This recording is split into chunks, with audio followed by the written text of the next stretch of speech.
Indiana Sports Beat Radio, presented by Andy Moore Honda of Bloomington and Southern Stone Restaurant. Looks over the middle, second guesses, fires, throws. Does he make the catch in the end zone? Yes! Touchdown! Oladipo to win it. Another one! Another one! Huge hole! He's at the 30! He's gonna go! 10, 5, touchdown! Jonathan Taylor! Worked out by Burke. Bounces into Cody, puts it up, scores! Now, from the Golf Club at Eagle Point Studios, here's your host, Jim Coyle. Hello, everybody. Welcome aboard on this wonderful, wacky Wednesday. Hope you have had a good week. We are halfway through it. Got another great lineup today. Looking forward to it. Our good friend Derrick Jackson will be joining us to co-host a little later. Bob Kravitz, Rick Bozich, Scratch the Itch with Kravitz and Bozich be joining us, and Mike Middleton will be on with us later, former 4-year starter on the Indiana football team back under the Bill Mallory era, all Big Ten defensive back. So looking forward to talking to him as well. Lots going on. How about baseball last night? Holy crap. I was watching the Dodgers and Astros. It was the Astros and Red Sox game. And it was 1-1, I think, then 2-1 maybe. And it's in the 7th inning, so I turn it over. I'm watching something else. I kind of get into that and I forget, and I turn it back. It was 9. They scored 9 runs in the 9th. The Astros scored 9 runs in the 9th inning. You believe that? That was, and I missed it all, so that stunk. But I should have had you pull something up from that, John. That was what a crazy finish that game was. Boston was right there thinking that they're going to take a 3-1 to lead. Now the series is tied. Oh, it was just, 7 runs in the 9th. That's what I said. Just nuts. That's the thing about baseball. You can't give up on it. It's a slow-moving sport that depends on explosive plays in a sense, kind of like football. And, man, did they have explosive plays in the 9th inning. And I think they did it all with 2 outs. That's the crazier thing. I mean, oh, man. What? I hate that I missed that. That just drives me insane. But let's see, was there a controversy? Game-winning rally came in the 9th inning, which started with the game tied 2-2. Oh, they were tied 2-2 in the 9th. Holy cow. All right, I really missed it. The Astros got 2 men on with 2 outs. Yeah, they had 2 outs. They have two men on. And so their pitcher fell behind. Evaldi threw a curveball that seemed to hit the outside corner of the plate, and it was called a ball. Oh, okay, there you go. Ooh. Yeah, I think that was a strike. But regardless, didn't matter because didn't go down as a strike. And, man, I wonder if good thing that the Red Sox fans were not like the Tennessee football fans. I'm not surprised. They're good folks. I mean, it takes a lot of craziness to do what they did in Tennessee. That's just pure unadulterated ignorance. Tim says Schwarber was cramping. Hurt his batting. Let's see. Evaldi did throw 5 strikes to Castro. Unfortunately, he hit the 5th one. Someone said on Twitter. Man. It said, here's one that says a chart. Says the home plate umpire, Laz Diaz, has missed 21 ball strike calls last night. They used the electric box, according to ESPN Stats Info. That is the most of any umpire this postseason.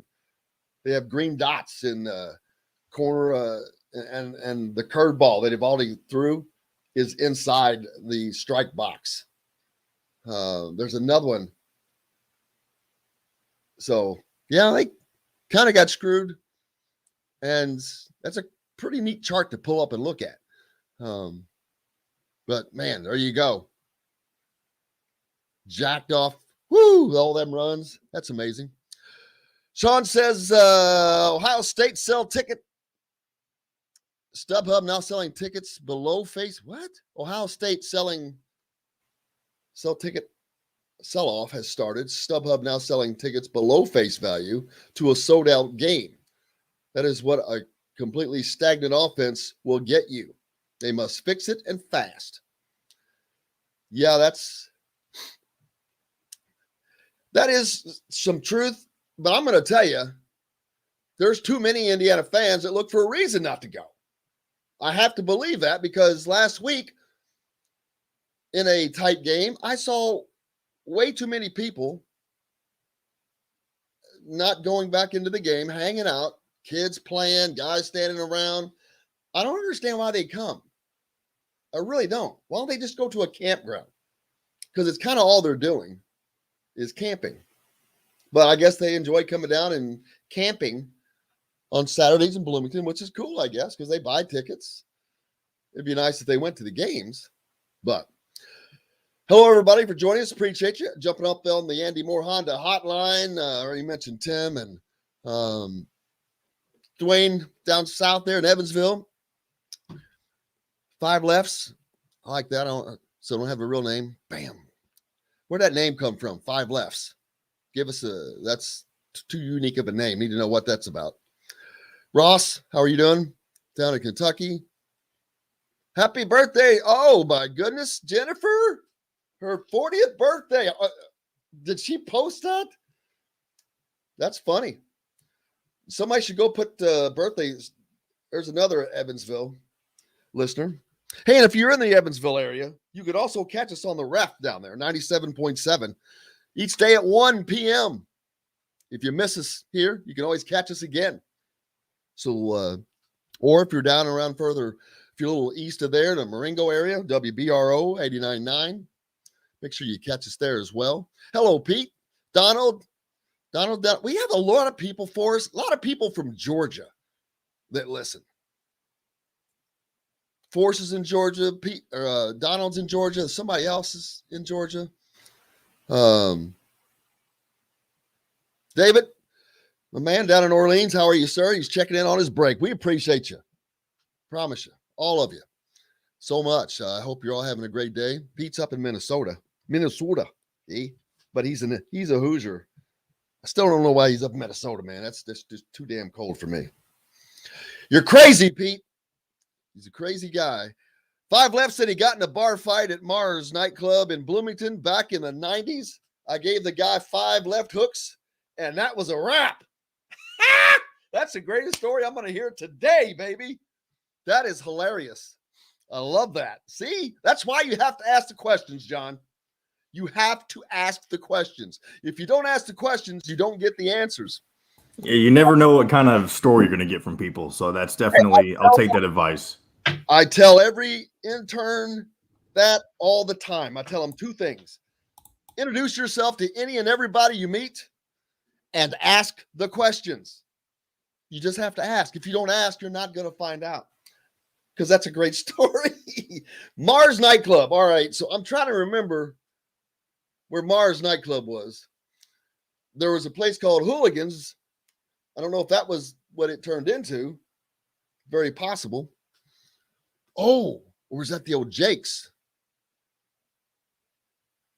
Hard to remember. The old Jake's is now the beer place. Can't remember what that is. Let's see. What else we got going on in the world of, is the National League play last night? I didn't see another game. John? I know the Braves played because when we were recording the podcast, Dustin was trying to keep tabs on it while we were doing that. Who won that game? Who won that game? I don't have the scores pulled up. I don't either. We can do a live lookup, or maybe somebody in the comments can beat us to it. So I got it right here, man. What do we got? What happened with the Braves? Well, the Braves. Come on, man. That's yesterday. Go back to the 19th. Let's see. The Braves didn't give the score, you jacklegs. That's so stupid. Scores and schedules on Major League Baseball, and he gives nothing. Here we go. Dodgers won 6-5. Oh, there it is in front of me. They won 6-5. I'm kidding. It is in front of me, but I missed it. Where's that series now? Atlanta leads 2-1. Wow. That's going to be an interesting series. But they both are. Hell, the American League is tied. I don't think anybody wants to see the Astros in the World Series again. There's still a bad taste in a lot of people's mouths from the cheating scandal, as there should be. Dylan, what's up? He loves the story as well. Dylan, I'm glad you're listening. Yeah, I know. I broke them last night. Like every pair of glasses that I have, I think, that are inside, which are like about 4 pair right now, are like that. I broke my favorite pair last night because I end up carrying them everywhere, and I'll end up taking them. I can go to take them to bed, start reading, and then forget, fall asleep, lay on them, and break them. It's just there you go. It was the old Jake's. Yeah. Yeah, I remember that place. Appreciate you, David, checking in. Brian checking in as well. Hey, happy birthday. That's not the 30th yet, but remind us on that day, Brad. Where are you? Are you down in Southern Indiana? One of those Hagedorns? Yes, there you go, Jennifer. That's right. Switchyard. Yep. Bingo. They got it.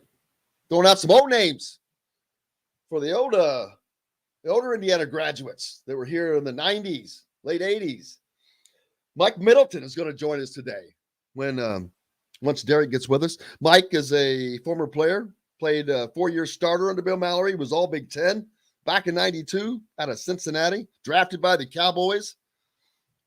So we're looking forward to talking to him. Looking forward to talking to Bob and Rick. Haven't talked to Rick since the White Sox were eliminated, I don't think. Or have we? Were they eliminated last week when we spoke? Yeah, I think he was upset last week. I believe they were already out. Well, that's just too bad, I guess. A little Indiana football coming up this weekend. They got a little game. Ohio State comes to town, man. The Buckeyes. What can Indiana do offensively? That's going to be the question. Can they move the stinking ball? They have to get outside of their offense that they have been using and the restraints. I think they just got to start calling different plays to mix them in. They need to. They have to. Because beating your head against the wall and expecting a different result is the definition of insanity. And I may be crazy. You may be right. I may be crazy. There's no doubt about that. Hey, David, appreciate you joining us. He's in Jacksonville. Appreciate you joining us always. There's the truth. Robert Carter down in the Evansville area. Man, we got a bunch of people jumping on here, the Andy Moore Honda hotline this morning. And those of you that listen late and can't get on live, we wish you could, but always hit us up with a comment. We appreciate you. Looking forward to that. Looking forward to, last week was very fortunate to get an exclusive one-on-one interview with Mike Whitson, head coach of the Indiana Hoosiers. And you'll hear that when we come back from this break. Don't forget, brought to you by the great folks at Southern Stone Restaurant. Southern Stone is where you can watch the IU football and coaches show. And today's Wednesday, so tonight at 7:05, Tom Allen's coaches show will be there along with Don Fisher. And speaking of Don Fisher, I need to have you pull this up too when we come back.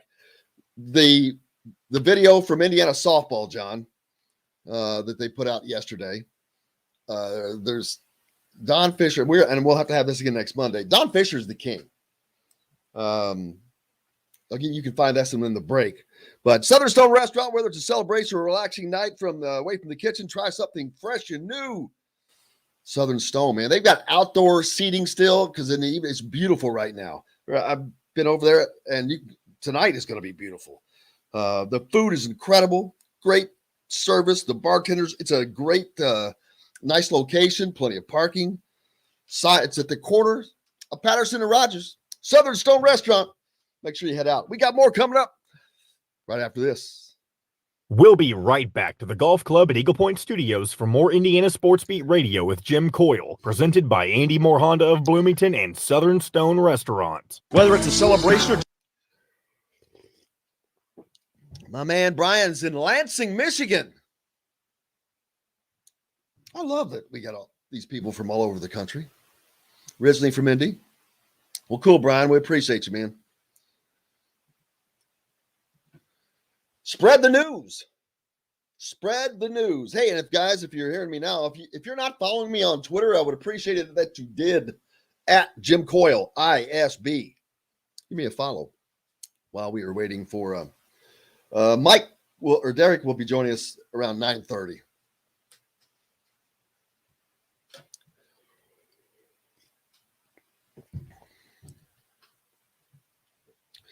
Man, these were my backup glasses too, and I broke them. How about that? Hold on, I'm trying to get this video quickly before we come back. No, you don't have to answer.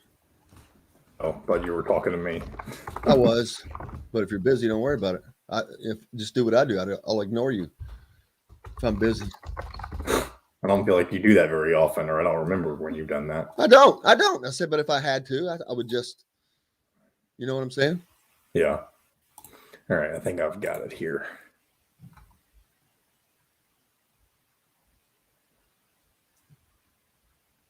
Let's see. Yeah, here we go with the softball video.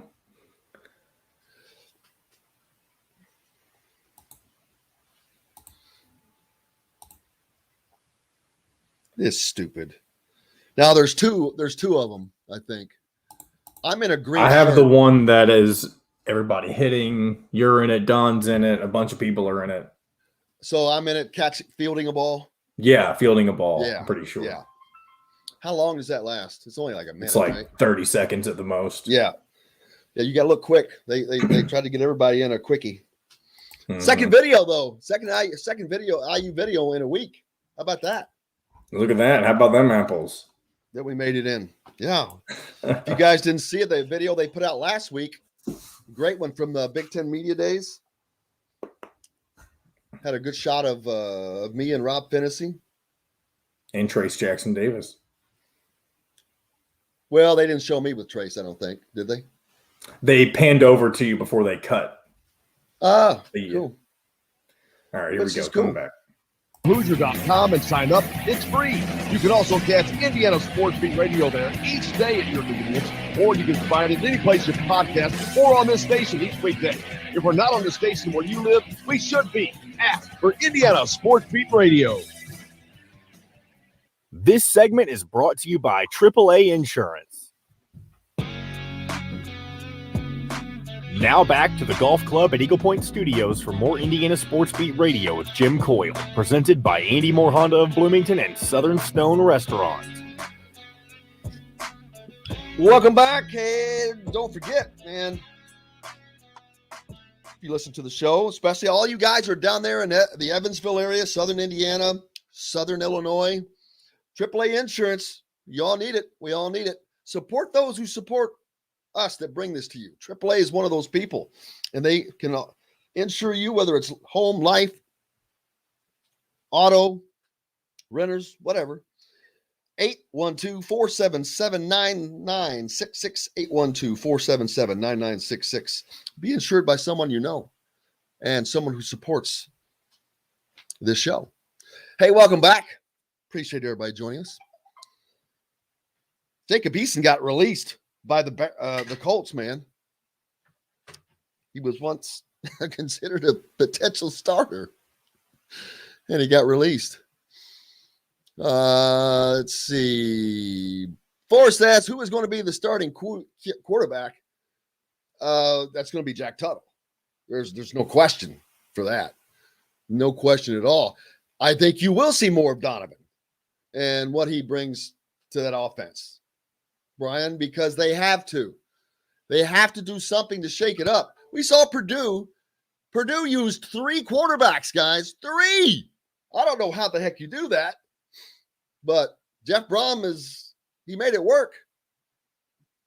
There are other teams that are using multiple quarterbacks. I think Indiana has to do that absolutely, because the look they're giving doesn't work very often. So getting him in, McCulley, I think it's going to be crucial. But also you have to remember, he's still young, man. The quarterback position is very, very, very, very difficult to pick up in college. That's why you don't see a lot of freshmen starting in college. It happens, but we're talking the elite, man. The elite. It's a jump when you move from high school to college. It's a jump in every way possible. Derrick will tell you that when he joins us. But I agree. A little wildcat. Robert says we need to get Bob Knight on our show. Well, not sure that'll ever happen again, but that would have been great. But we did get the last interview with Bob Knight, by the way. Man, we've been after. I got the first interview on Bob Knight on his return at IU. I happened to be there at the baseball game, which was the last interview with Bob Knight on the IU campus by a member of the media, and was very fortunate to get the first one-on-one with Mike Whitson. Have you got that ready? Yeah, I wish I could just pop in and give you a thumbs up. I wish you could see me, but I have to do all this whole process of me popping in and telling you, yeah, it's ready. But yes, we can do that. Let her roll, baby. This is a part of our exclusive interview with Mike Whitson. I think he's talking about bringing and I hate to say it like this, the Knight era, but what he's talking about is the fervor, the frenzy, the passion of the Indiana basketball program, and most importantly, the success of the Indiana basketball program. But here's part of our exclusive interview last week at Big Ten Media Days with Indiana head basketball coach Mike Whitson. It's very important because I go back to the Knight era when we played for Coach. He made it all about family. You know, we were a close-knit group. Every summer, everybody came back, played in his golf tournament, talked basketball, had breakfast, lunch, and dinner together over those 3 days. And I'm trying to bring that back. And we started about 2.5 months ago when we bought back 150 ex-players, old-timers as I call them. And they came back. Coach Knight came back and spoke. So it's a start. You know, we got a long way to go. And, you know, it's all about winning games too. You know, it all goes hand in hand. Knight was very successful, and he kept everybody involved. And I got to get it back to that point. Again, what he's talking about is, well, you heard him, the success of getting back to that of that era, like kind of like the football program, getting back to the success of the Derrick Jackson era. My man, what's up? Timing. Talk about timing. Boom. I knew it. What's up, Jill? What's up? What's up, How baby? you, my man? How are you, sir? Man, I'm good. I tell you what, Jill, man, I really enjoyed my time in Bloomington last week. We didn't get the result that we wanted, but you know what? Like I said, when I did my weekly motivational talk just a little bit ago, I told him, I said, listen, man, this is a new opportunity, new challenge. We have the toughest schedule, man. Listen, people don't understand. We have the toughest schedule in all of NCAA football, Division I. We played 5 ranked opponents. I want to say out of the last 6, 4 of those opponents were ranked. So what do you? I mean, listen, we should have won that game last week. Everybody knows it. Okay. Everybody's going to chop Nick Sheridan's head off. But I'm going to tell you something, man. We are right at the doorstep of success and dominance in the Big Ten. I mean, this was number 9 ranked Michigan State coming in to play the Hoosiers, and they only won by 5 points. There are no more victories in football. I get it.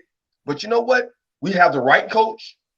We have the right offensive coordinator. People are going to tell me, oh, no, you're wrong, DJ. Well, guess what? We've got the right offensive coordinator.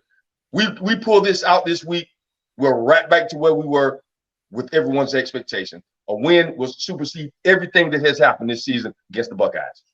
Oh yeah, they would. If they beat Ohio State, no one will be thinking about Iowa or Michigan or anybody else. They'll be thinking, Exactly. they'll just be celebrating. And that's welcome aboard, man. I'm glad you're here. You bring the energy every time. Glad to have you. Just played a clip from our exclusive interview with Mike Woodson last week, and we have one more of him talking about, he's from Indianapolis. He played on the courts in Indianapolis, and he's an Indy guy, and to become the coach at Indiana after playing there, that's just a dream kind of thing. But let's hear what Coach Mike Woodson had to say. It means a lot, man. I mean, it's like I spent 34 years of my life in the NBA, over half my life. And to be able to circle back, it's the timing was perfect for me, not knowing that I would ever get this job, but the fact that Scott Dawson made the trip to New York, sat down with me, gave me an opportunity to give my pitch about the job, and then gave it to me.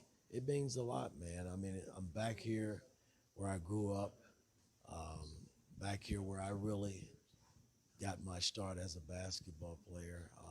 It's just, for me, it's perfect, like a dream come true, man. There's Coach Mike Woodson, part of our exclusive interview with him last week at Big Ten Media Days. But, man, it's just a different feeling of the program right now, Derrick, on the basketball side, and that's a positive thing. It's a very open and inviting feeling. It's just way, way different, which is just nothing but positive. And there's nothing but positives being said. And that doesn't mean they're going to go out and win a Big Ten title this year and all that stuff. But at the very minimum, they're going to be beyond competitive. And I think that I think they could get up to be a top 4 team. But that middle of the Big Ten is the whole Big Ten is tough, and it goes about 9 deep again.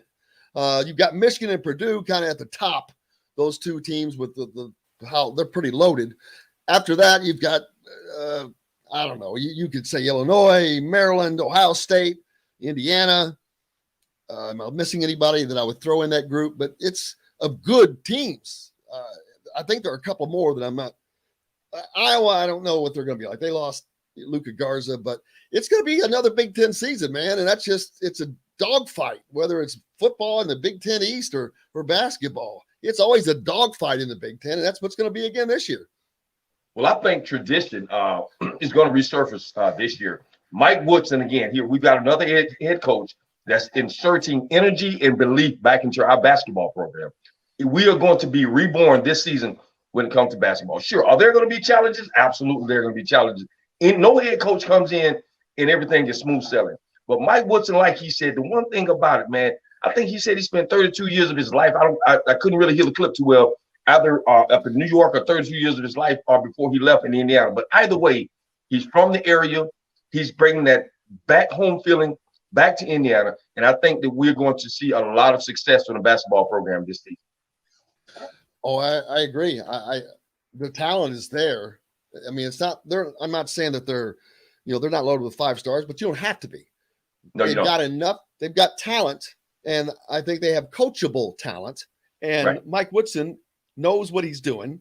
He spent years in the league. He's a player. He knows what it's like to go through college and that everything that takes from that, because everything is different. You move from high school to college. I was talking about this earlier when you weren't on, and it was about football. I said, man, the difference between high school and college, especially Big Ten, way big jump. I said, that's why you don't see freshmen starting a quarterback rarely. That's the hardest job that there is. And when you see one, the dude's special, if they're starting as a freshman. But Indiana is fortunate to have a bunch. I think it was because it was about talking about Donovan McCulley and wanting to see him more. And I think you absolutely are going to see him more, because the plan was to redshirt him, but that's off the table now because he's the number 2 man up. And they got him in for just a couple of plays last week, I guess, just to get his feet wet maybe. But I think they've got to get him a lot more involved, Derrick. They've got to have more to this offense. You've got to have more of a menu, someone that can do some things that maybe Jack Tuttle can't do. we know that he can throw the ball, but he can. I'm talking about Donovan, but he can also run, man. He's a great athlete. So I think you need to see him maybe in daggone it, wildcat formation, something different. But you can't do things that you don't practice. So if that was not part of the implementation, that's maybe why we wouldn't see that. But you could always veer off of that. But I think they need to mix it up a little, Derrick. Purdue played 3 quarterbacks last week in beating Iowa and holding them to 3 points. Yeah, they beat him convincingly. And you're absolutely right, man. When we have a talent like McCauley there in the backfield, in that quarterback, that's he's a dual threat. And we need to utilize that. And I think Coach Allen will probably go to that. And that's what Ohio State's going to be. They're going to practice for possibly a dual threat quarterback. Jack Tuttle, like I told him, I got all the confidence in the world in Jack Tuttle. You got to understand, Jack Tuttle has been placed or inserted in football big games. Last year, Penn State, I believe it was. This year, Michigan State. Okay, he's going to make a couple of mistakes. You know what I'm saying? He's got to get, mental reps. It's good to get mental reps, but you got to get physical reps in practice. You got to see what you're going to actually see on Saturday in order to prepare for it. Donovan McCauley is going to have to absolutely be brought into the fold now, because we're going to need that dual threat. Beat Ohio. We're gonna need to see this guy if we're gonna beat Ohio State. In my opinion, we're gonna need to see Donovan McCauley. There you go. Let me read that real quick. DJ is such a positive and energetic person. We need more people like him in the world. Yes, ma'am, Jennifer. And hey, wish Jennifer a happy birthday. It's her birthday, and she's being nice to you. It's her birthday. Jennifer, listen. You know what? Have the greatest birthday in the world. Okay, do everything there is that you decided to do on your birthday. Make yourself happy, and God bless you, and we wish you many more. Man, I got Derrick doing cameos now. Has anybody done one of those that's listening? Has anybody ever? I know someone has received one because they messaged me the other day, but I wonder how much those things cost. I'm sure it depends on the person. Yeah, I'm not too for certain. I haven't seen it in a while, but I'm pretty sure it's something that's pretty doable. Oh yeah, that's just something funny that just silly stuff like that pop into my head. Jim, it was great seeing you too, Jim, at Buffalo. Man, I'm glad to see. Yes, I'm glad they got to hang out and meet everybody. And who was it you had with you? The guy. Okay, I had my son. That was Spud Washington. I'm going to get him. Spud Washington also played in the Bill Mallory era. And then I also had my sister. She was there with me as well. So it was great to I reconnected with AT. I seen Mike Middleton. Mike Middleton, is coming on the show. Very good. Very glad to see him. I haven't seen these guys in years. Greg Farrell at Farrell Wealth. That's what happens when you come home, man. Man, listen, I started to come back this week, man. If I didn't have how are you not coming back for this game? How in the world are you missing this game? Oh, my God, Jim, don't do it to me. This is the biggest game of the season, man. And I'm thinking, you know what, man, I should have just stayed in Bloomington this week. Why didn't you? You could have stayed here. I know I should have just stayed in Bloomington this week, man. I had a great time, man. Great time. Hey, the facilities are, immaculate. Hey, who's Spud's son? He plays, God, what is his name? He plays, I can't think. He was running track. Now he plays cornerback. I think he's number 18. Can't think of his first name on the Bloomington, on the IU football roster. God, what is his name? He told me, I want to say Trent, but I don't think that's it, man. But yeah, he just came on fold this year. Doing a pretty good job. I think he's only a freshman or sophomore or something like that. Man, let's see, man. Give me by the numbers. Come on. Man, I need let me get my let me see. What do you say you think is? Oh man, this is not in numerical order, man. Come on, dudes. How about numerical order? Roster, man, you're killing me. You're killing me, Smalls. 18. I'm trying to look for an 18. There we go. Javon Swinton. I think that's what Spud told me his name. His number was 18. Thank you. I'm almost sure Spud told me his number was 18. Now they've got him listed as a wide receiver from Stafford, Virginia. Would he be from Virginia? No, I couldn't see why he would be from Virginia. I would think he's from Bloomington, but let me see. There may be two 18s, man. They have double numbers all the time. It's very confusing. That's part of the reason why they're allowed to have the names on the back of their jerseys. That's true. He plays defense. See, that was the offense. Now you got to go over to here to the defense. And there's 18, Jonathan King. He's a defensive lineman, 6'3" from Tampa, Florida.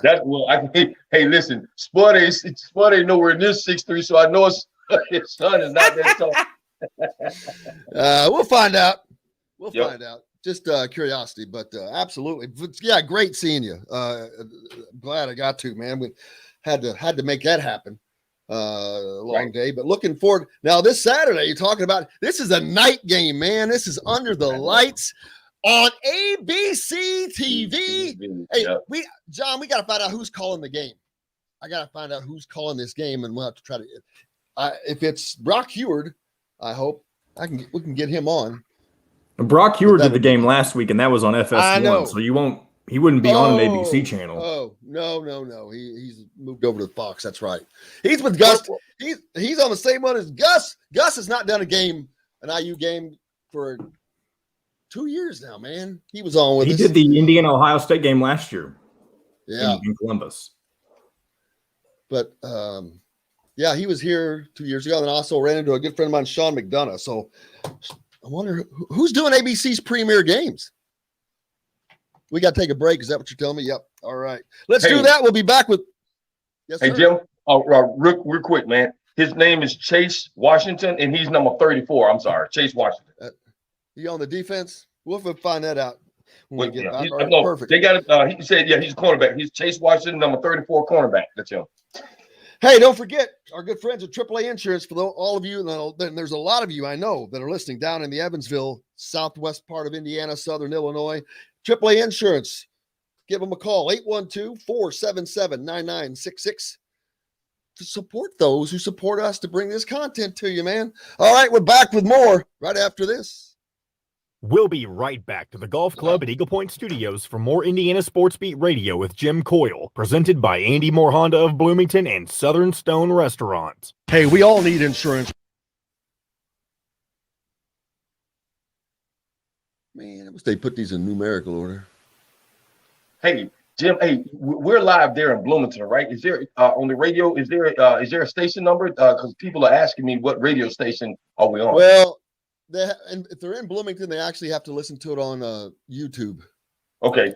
Tell them to call their local radio station and say they want Jim Coyle on that station, though. Say he's live right now, but we can't hear him because you don't have him. WGCL is the station they should call because that's the talk show station here, and I don't understand why they would not, but they haven't shown any interest.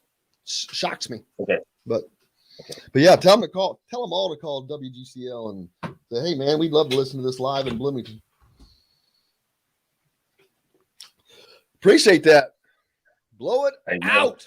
Man, I got, like I said, man, all of the guys that I know, man, I got Mike Dumas lined up. I got Mike Middleton this morning, got Mike Dumas lined up. Got Kenny Allen lined up. Great. I mean, yeah, man. Yeah, we're gonna get these guys involved, man. Hey, if you think computers don't listen to you, you're crazy. Because I know they do. I just did the AAA, or one of our sponsors there, AAA. I looked to my right on another screen. AAA thing popped up that quickly. Really? I'm not lying. Not lying. Well, I see that every time. It pops up. Well, this on the screen, that's here. our sponsor thing. See, I can switch that out. See, I'm talking about. Now it's going to say Andy Moore Honda because that's going to be our next segment. I've got another screen open, and they have just their own commercials at the bottom, and it looked over. There was AAA. Wow, that's awesome. I'm like, no, that's just on a regular screen that has nothing to do with us. So that's my computer listening to me and tailoring ads to your ears. So if people think your computers aren't listening to you, you're crazy. Your phones, I promise you. Every time it happens to me on the phone, look, I'm like, why am I getting that ad? I just said that. They're listening. Yeah. Man, you're gonna have me moving back to Bloomington after a while, man. Everybody's telling me, "Oh, man, listen, man, you're a radio personality." No, I'm listen, man. I love. We're gonna make you one. Well, you bring it, man. I mean I try to bring the energy, but I don't have that, man. You're like you got a little Tom Allen going, and it's great. It's awesome. Very Tom Allen-esque. He's a great guy. Oh, he's awesome. He's awesome, man. I met him last week, man, and I'll tell you what, man, we had a great 2 or 3 minute chat. Obviously, it was Friday. He was in between meetings, getting ready to go. So, but he's a great guy. Very energetic, very positive. AndyMooreHonda.com. Come see us at the all-new Andy Moore Honda, now in Bloomington. This segment is brought to you by Andy Moore Honda of Bloomington.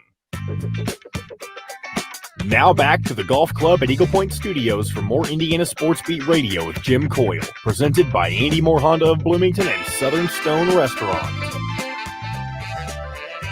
Welcome back. Indiana Sports Beat Radio coming to you here on this wacky Wednesday. Brought to you, of course, by our great friends from Andy Moore Honda. Man, they've got incredible deals going right now. $0 down, 0% APR financing. Got brand new 2021 and 2022 Honda Pilots, brand new 2021 Passports. So if you want the deal, go to Andy Moore Honda, man, and get more to your door with AndyMooreHonda.com. They're great. They're, again, support those who support us. But welcome back. DJ was with us. DJ the DB. But now I could just be DJ the DJ. Radio star. There we go. But yeah, do you watch baseball at all? You watching the playoffs? Haven't gotten into baseball too much. I was looking briefly at the Boston Red Sox when I was there in Bloomington. I think they played the other night. Got who they were playing. Looked to be a pretty good little game. But not too much in the baseball. I need to get more in tune to it though. Well, I don't think it'll be Fowler and Herbie because don't they usually they're at the game where college game day is, right? Don't they usually call they have to because they're at college game day, so they have to call whatever game they're at college game day, and I forget where they are. I think they're in the Pac-12 this week. Right. I think there's somebody to look that up. I don't know. Do you think Herbie could be possibly inserted into the night game? Because he's from Ohio State? Well, he probably wouldn't. I don't think that who's covering this game. It's on ABC, like I said. Right, at night. Right. But ESPN Game Day, wherever they are, I think they're out in on the West Coast this week. So they whatever game of where college game day is. Right. Foxy Indy girl, thanks. It's the first time I've seen you on. Appreciate you. Hope you're doing well. Brian's got a question for you, Derrick. Okay. Ask if you go talk to the team before they play and inspire them. Did you get to talk to the team when you were here last week? No, I met a couple of guys. Didn't actually get to talk to the team. There were some guys in the locker room, and when you've been in that world, it just automatically just comes back on you. I found myself being motivational in front of Mike Penix. I'm like, oh my God, here's the quarterback, Mike Penix, right? Todd Freifogel and a couple of other guys. But I did, kind of tour the locker room, get to speak to a couple of players, took a couple of pictures.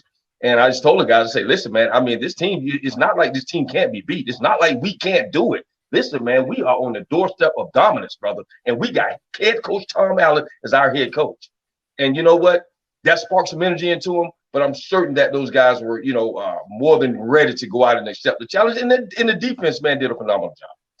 Absolutely. Tony, talking about it earlier, was asking about the cameos. Said he sent one last year. Christian Watford, Mr. Watshot, to his girlfriend. It was only $40. Yeah, but I think I think that depends on who you are on how much that costs, man. I don't think there's any superstars doing any cameos for $40. You can't even they can't even buy their dessert at lunch out there in LA for that. But that's good information. Thanks a lot, Tony. We appreciate that. What were you just talking about? Because I had a follow-up to that. What did you just say? No, I was just saying, defensively, we did a great job. And in the locker room, like I said, I found myself talking to Mike Penix, Ty Freifogel, and these guys sitting here, I felt honored. I'm like, these guys are sitting here listening at some guy who had been in this locker room in 31 years. And it's it was phenomenal. But they, went out, they did a great job. And like I said, just a couple plays here and there, and we win that ball game last week. But you know what? Hey, same like Cincinnati, man. Same thing as Cincinnati. Same thing as Cincinnati, man. All right, Cincinnati is not the second best team in the country. No, they're I can not. tell you that with complete. Indiana should have beaten them. I've said that over and over and over. They didn't. But something else I want to talk about, and Tom Allen, he has done things that nobody else has been able to do. And so you cannot take that away. And I am not downplaying that at all. Right. But there continues to be these drops on these peaks instead of it being a trajectory. And does his hiring involve loyalty sometimes too much to the detriment of the team? Hiring certain people as opposed to hiring the best potential person for that position. Yeah. We touched on that briefly. And I think, loyalty does come into play sometimes. It shouldn't. In my opinion, it's not about loyalty. It's about, what's best for the program, what's going to get us wins. I think Coach Allen has probably, if he has not already, had a conversation with Nick Sheridan and, told him that we've got to make some changes. I've got to see some better numbers because the Indiana faithful, man, are going to start questioning, what we're doing here with these peaks and valleys. We don't want to, because the defense is so damn dominant. I mean, we're talking this defense. If Indiana had an Iowa offense, Iowa's offense is just okay. They're average. They're right. Average. I mean, average. But their defense is really good. And if you know anything about football, defense wins. Indiana could win if they just had a semi-consistent offense that could score touchdowns from the red zone and not come up empty-handed or with 3 points. They've scored one touchdown against the 3 Big Ten opponents right now. And that's the thing that's killing them. Man, you score something against Michigan State, you win that game. And they just are not, and it is with Michael Penix and with Jack Tuttle. So it makes the offensive line has been a little porous, we know, but that's why I keep asking, why not do things differently? Roll Jack Tuttle out, throw some short passes, quick passes, bubble screen, jet sweeps, whatever. Mix it up and don't just stand back there like a statue and get sacked or be forced into a run. I think we're going to see, as I said, Donovan McCulley and in some form or fashion, a lot more than 3 plays this week. He's going to be more involved. I wouldn't be surprised to see him run a series as long as things go well. If they don't turn the ball over. I think you got to put a little faith in him because who knows? He could blossom quickly. I mean, we've seen it happen before. It just, you get over that first little bit of nerves and I don't care who you are. You're going into one of your first Big Ten games. It's big.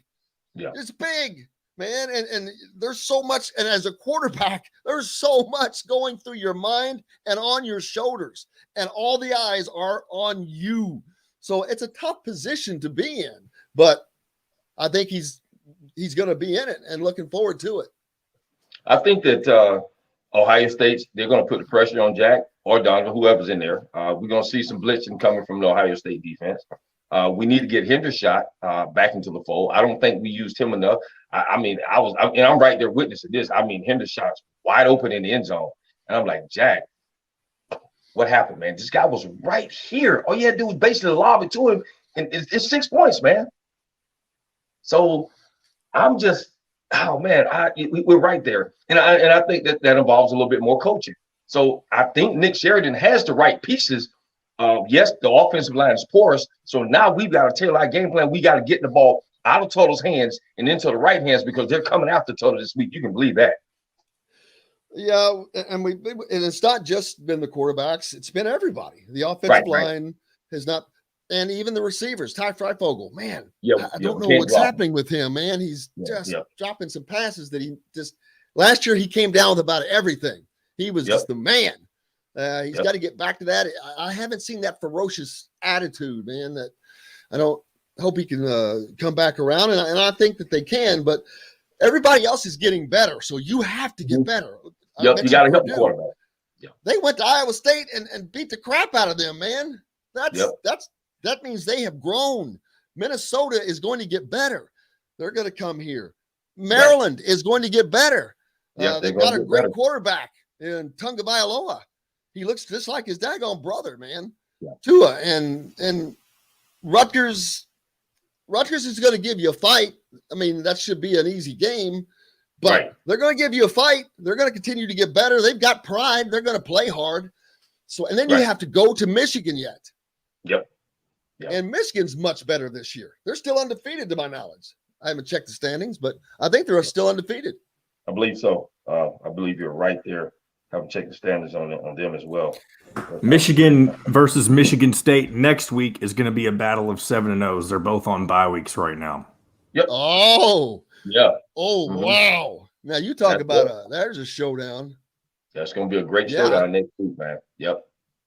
Well, speaking of the schedule this week, Illinois is at Penn State, or there's a nice little break for them. They're going to crush Penn State. That's on ABC at noon. Then the Fox noon game is Northwestern at Michigan. Northwestern has just dropped off horrifically, Derrick. They won the West last year with Peyton Ramsey, Indiana's quarterback, but I don't think that they have much offense this year. Then you've got Wisconsin. Oh, here's an interesting game. Wisconsin travels to number 25, Purdue. Purdue now ranked after that showing. Mm-hmm. So there's another ranked team that Indiana has on their schedle. Their schedule, yeah. Indiana's going to set a record for ranked teams played in a season. There's no way. There's no way they cannot. I'll go on next time in the break. I'm going to start counting, or one of the fans can do that. But right now, it's going to be maybe 7 ranked teams or more. Something like that. About 7 ranked teams we played, and I said 4 in the top. I think 4 were in the beginning of the season. 4 were in the top 5, something like that, man. Oh yeah. And we had a tough. I mean, we have a tough schedule ahead. We had the toughest schedule. Like I'm telling you, we had the toughest schedule in NCAA D1 football this year. No doubt. The toughest schedule. And then when you got people like you said, Purdue beating Iowa, I mean.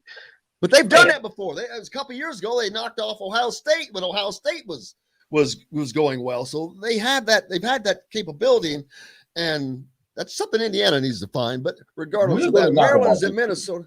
What's that?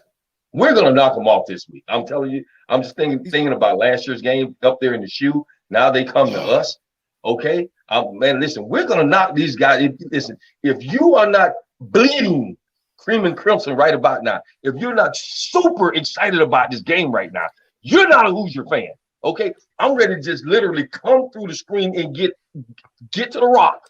I'm ready to suit up myself. Get this man a helmet and some pads. Maryland's at Minnesota for a 3:30 ESPN game. That'd be an interesting game because those two teams are about even par, I think. That is a great matchup of East and West divisional opponents. Minnesota, Maryland. Then, of course, Ohio State, number 5. Ohio State travels to play the Indiana Hoosiers at 7:30 on ABC. We're back with more with Derrick Jackson and Rick Bozich and Bob Kravitz right after this.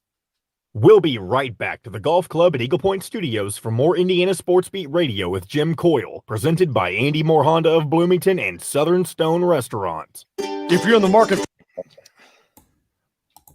We actually had a couple more minutes. I was busting in to tell you about a guy who went in the transfer portal for Indiana yesterday. It's not somebody who's seen any time yet, to my knowledge, but it's 2019 3-star wide receiver Desean Brown.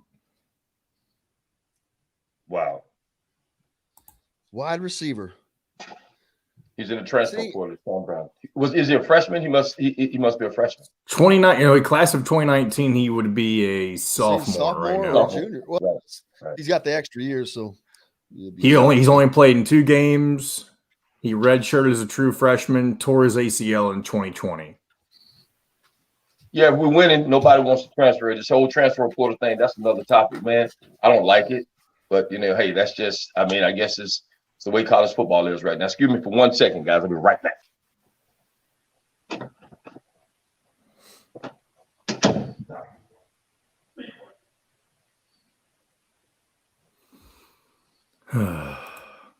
And since we have Bob and Rick on, I'll start off with Psalms and then I'll exit with Bubba's, since they're aren't they sponsored by individual? Yeah, that works.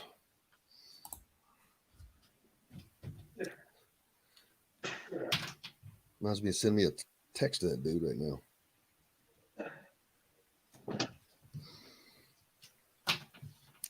If I have Rick's address.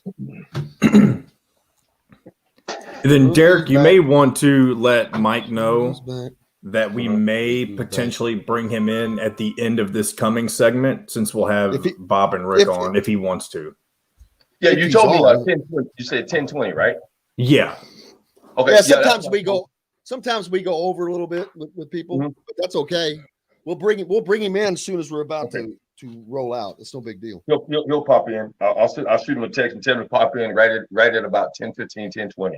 Yeah, let him know I've already sent the link to his email. 10:20 will be plenty early enough because he'll end up sitting there for too long. 10:20 is early enough? Great. Okay, no problem. Oh, yeah. What the hell is in their text?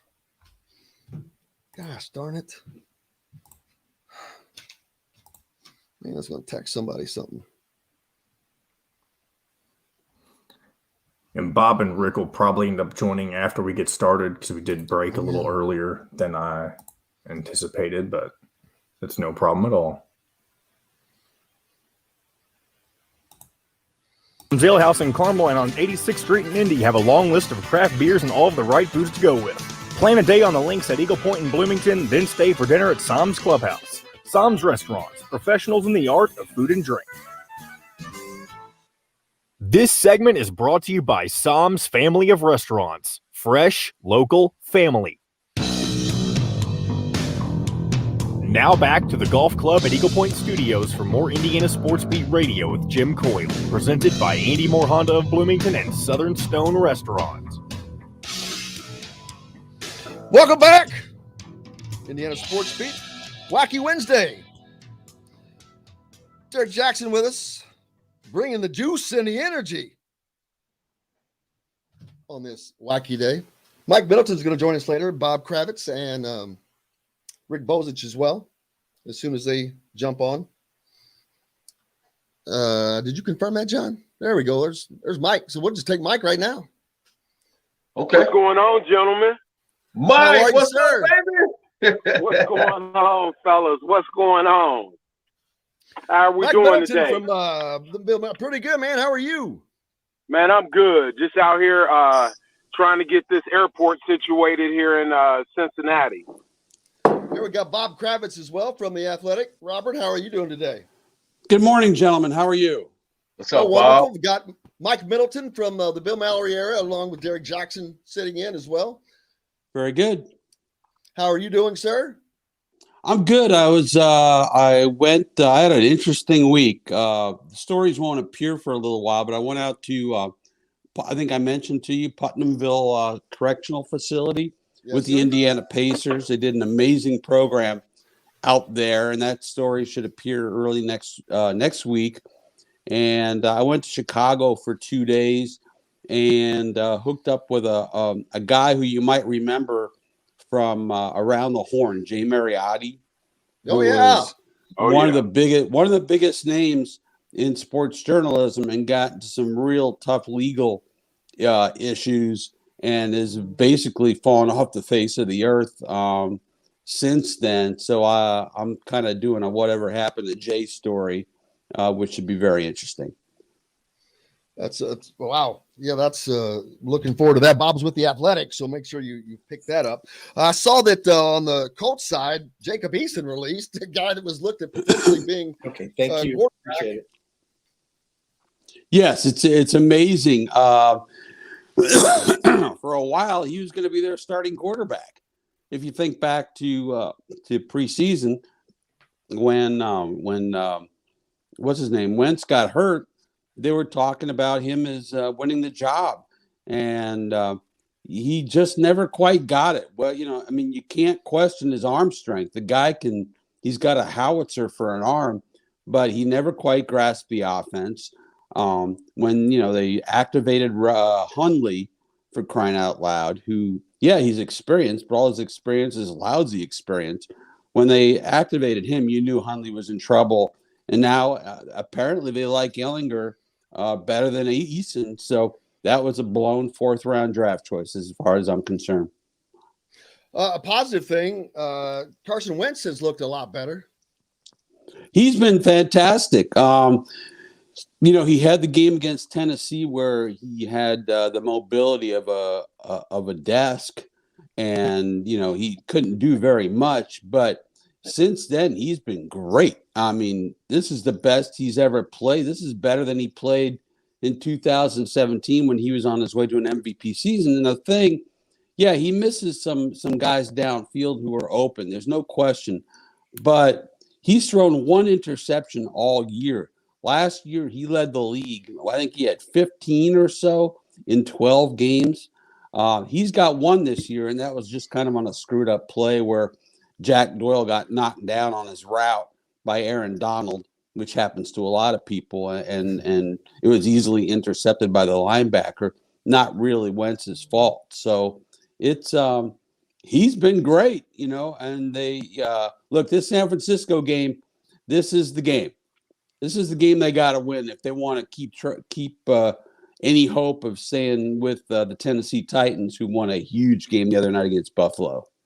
Yes, they did. Rick Bozich also joining us from WDRB.com, Hall of Fame writer. Rick, how's your week going, man? Going good, guys. It's going good. What Hall of Fame are you in, Rick? I'm not Basketball Writers Hall of Fame. Basketball Writers Hall of Fame. Congratulations. He's the Basketball Writers Hall of Fame. Absolutely.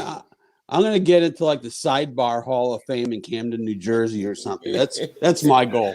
Sidebars are underrated, man. They are, man. Man, hey, you can't have a good section without sidebars. Backdoor bars. There's a lot of backdoor bars around too. Those are the easy ones to get in.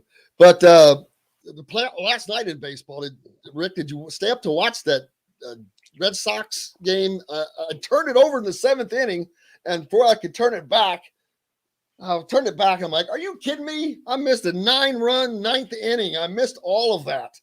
So did I. What happened? Oh, they scored 9 runs in the 9th. Houston did. The Astros benefited from a blown ball strike call that should have been strike 3, and instead of being out, the inning continued, and they went on and scored 9 runs or whatever it was and beat the Red Sox, right? Yep. The umpire, they showed the stat chart. He missed 21 ball strike calls in that game. Yeah. 21. I hope he had security going back to his hotel else in Boston last night. He's missed more than any umpire in the playoffs. More than Hernandez? Yes. More than anyone. He leads everybody. Yes. And is that you talk about that? See, the other night with that check swing on whoever game that was that ended the game. That's not to me as a big a deal. It's still, it wasn't a check swing. That happens. But Giants, Dodgers. Yeah, wow. And they did all that with 2 outs, Bob. They had 2 outs. 2 outs. Outs. Yeah, oh that's my nuts, gosh. man. So that series is tied 2-2. So be fun. I can't root for either team. The Houston's a bunch of cheaters.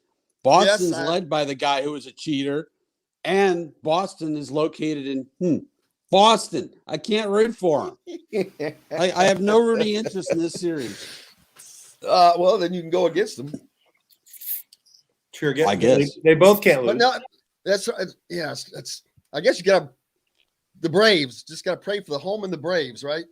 They're the only team that doesn't. Oh, I'm not rooting for them either because they got that I'm not either. racist tomahawk chop going. I thought that was gone a long time ago.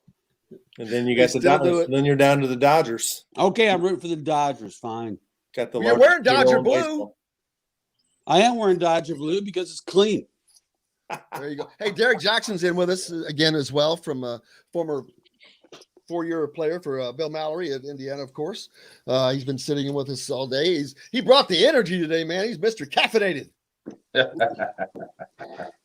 This is Rick Bozich. And you got to get energetic, man, when it comes to sports and how the Hoosiers are doing in baseball and basketball. I mean, everything is just phenomenal. And speaking of that, football this week, guys, the Ohio State Buckeyes come to Bloomington. Of course, the sold-out game and all that. ABC 7:30 night game under the lights. But man, it's hard to look into that game and thinking what Indiana's going to do. Or they got scoring touchdowns? That's the thing. They've scored one against 3 Big Ten opponents, and there's what makes anyone. I just can't figure out how anyone would think they're going to do better against Ohio State. But they've got to change things up, in my opinion, on the offense. I've said this today. You've got to bring Donovan McCulley in to start running more plays, maybe Wildcat. I don't know. They've got to do something different. They're not getting out. There's no bubble screens, no flare passes, no quick passes. There's so many things I think they could do offensively. Up tempo. I don't go up tempo because that keeps defenses on heels. Try to find an advantage in some way, and it's like they just keep doing the same thing, and that's not going to win. It hadn't won so far. But I don't think you can make that kind of a change in the middle of the season to go up tempo. That takes a whole spring and everything. Practice. They got to come up with some smaller tweaks. And I'll just ask Derrick, as a football guy, when you watch them play on offense, is it personnel? Is it scheme? Is it lost confidence from the schedule? What are you seeing? I see. We just need a little bit more. Jack needs to get a little bit more confidence. He needs to make better reads.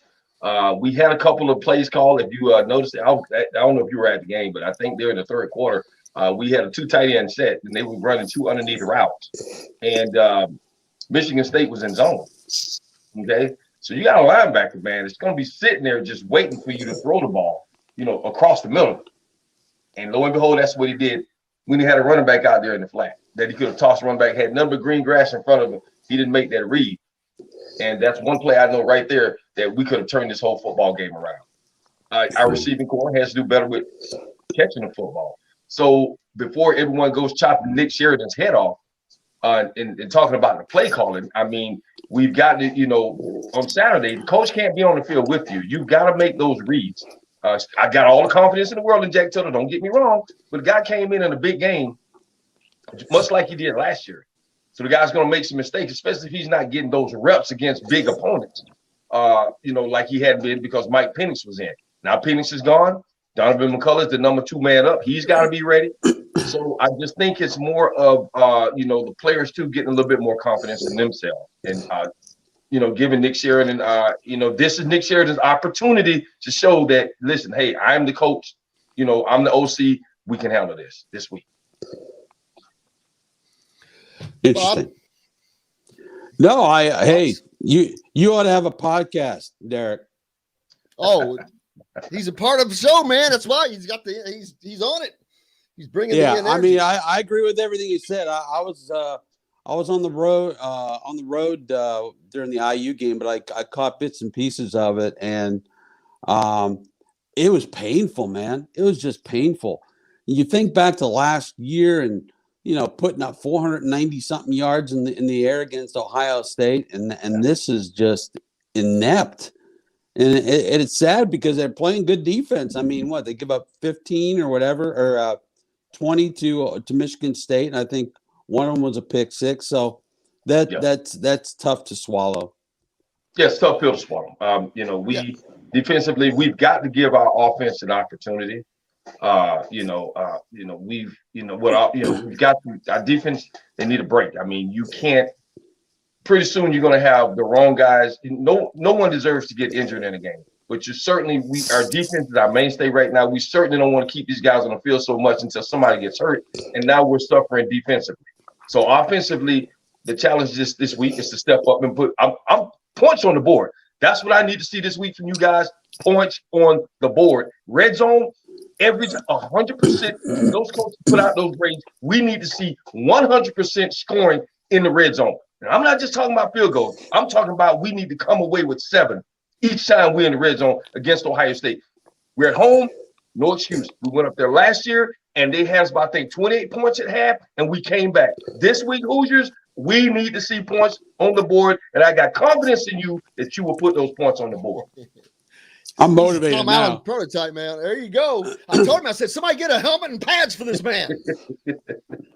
Here's a question I asked earlier, and I asked Rick and Bob. I think that Tom Allen has done things that nobody else – he's done it differently and done it in a way that no one else has and no one expected, but it has not had that sustained success yet. And part of that, I think, is because he hires too much off of loyalty instead of the absolute best person for the position. I think that's happened a couple of times. I understand he has a lot of what he's done has worked, but some of it has not. And I think that has been a crucial point. And right now, to be honest with you, I think that is one of the reasons why they are where they are right now. You're talking about possibly Nick Sheridan and Darren Hiller and those guys. Those are the ones, yes, people he's the offensive line coach. People are under the most criticism. Because Nick Sheridan he studied under Mike DeBoer. Yeah, but he was there 1 year under Kalen DeBoer, and didn't Kalen DeBoer give him his stamp of approval? Yeah, but what's he going to? He's not going to say no, though. Right. He's not going to say, "I can't hire this guy." This is year 3, and at the end of the year, if this year ends up being a 4-8 season, and the offense continues at this pace, where it's a monumental achievement for them to get a touchdown in the Big Ten, you have to reassess every part of your program and decide how you're going to get better. It's just, as a coach, you're not doing your job if you don't do that. But I also think they have to get better personnel on the offensive line. When I watch them play, they're not getting a push on the offensive line to create any kind of opportunity for Carr or the other backs that they're left with to really be productive. I mean, they're losing the line of scrimmage, and I don't care who's called. I mean, the play caller has to make some adjustments because of that and say, what can we do to try and mask or cover up this weakness? But to me, that's a number one focus is what are they doing wrong in recruiting offensive linemen? What are they doing wrong in developing them? Because, under Kevin Wilson, when Greg Fry was there, they had Feeney and Spriggs and those guys. They had some dudes that they could run the ball with Kevin Coleman and Jordan Howard and these guys, and that's not happening now. Not even close. Right. And and that's what I'm saying. If they just had an average offense, I think Iowa has a pretty good, just maybe a little bit better than average, but a little bit better than average offense. They've got a really good defense, although it didn't show up last week in Iowa City. That was a shocker. How about that one, Bob? I'm sure. And that's another one that I think it's another one that's the Indiana fan base is talking about. Of Iowa looked like the world's greatest team against Indiana, and Purdue went in there and crushed them. Yep, they did. Yeah. And it's amazing. And the Cincinnati game, the Michigan State game, both games that they could have easily won if they just had a little semblance of offense. They score a touchdown here and turn that momentum around. Don't throw that pick. It just changes. I don't. There's no way that Cincinnati's the second best team in the country, but they've managed to get there. And there's no way Michigan State's a top 10 team. They're not. They're not a top 10 team, man. There's no way. And I agree with you, Rick. The game is won in the trenches. So we need to assess, like you said, our personnel, and our coaching philosophies and our schemes, and we have to try to cover up some of our weaknesses. But then again, my problem is that we've had opportunity in the red zone, and there were several opportunities where this could have turned around. Now that same offensive line that's a little porous got us to that red zone. Okay, so they got us there. So now we got to punch it in. And so now we've got to call the right plays to punch it in. You see? And again, offensive line, but your personnel. So I think these guys need to have a little bit more confidence. They get excited or they get a little nervous about, the rankings and in the media coverage. You want to have that, guys. Confidence in yourself. We can win this game. I'm confident that people may say, man, you're crazy. You only scored 2 touchdowns. Man, no, we can win this football game because our defense is going to hold Ohio State. Ohio State's not going to score the points that they scored against Indiana with this Indiana defense, in my opinion. That's just how I feel about our defense. The one thing that the defense has not done this year, guys, is turn people over and get their own scores off that. They were so good at that last year, led the Big Ten in interceptions and turnovers. And Iowa was doing that with their defense, and that's what was helping them. They didn't get to do that against Purdue, but Indiana's defense has been great, but they have not, or good, really good, but they have not done that. They're not turning people over and getting the ball back enough. But I don't know how good it would do when they do, but yeah, it's just shocking to see this late in the season, this offense still just sputtering. Bob, it's Yeah. by now you've got to kind of kick it into gear, but now you're in a situation, you've got a different quarterback in, and you've got a guy at your number 2 spot who you're going to use in Donovan McCulley. And I don't know what they'll do with him and changes. Like you said, Rick, it's hard to make changes mid-season, but they've got to do something. They've got to add something to the offense. Oh, absolutely. I'm kind of interested to see what McCulley brings. You know, how they utilize him.